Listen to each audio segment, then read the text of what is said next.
everybody, it's Audra, and I am the Director of Pinal County Animal Care and Control. And as you can see behind me, a huge mud pit.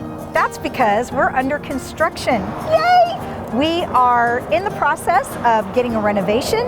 We're going to have a brand new front lobby with a cattery in the front, cat condos, indoor meet and greet areas, and if you've ever been here during the summer, that's going to be a blessing because it's so hot outside. We're going to have a real life room. We're also going to have a clinic and new office space.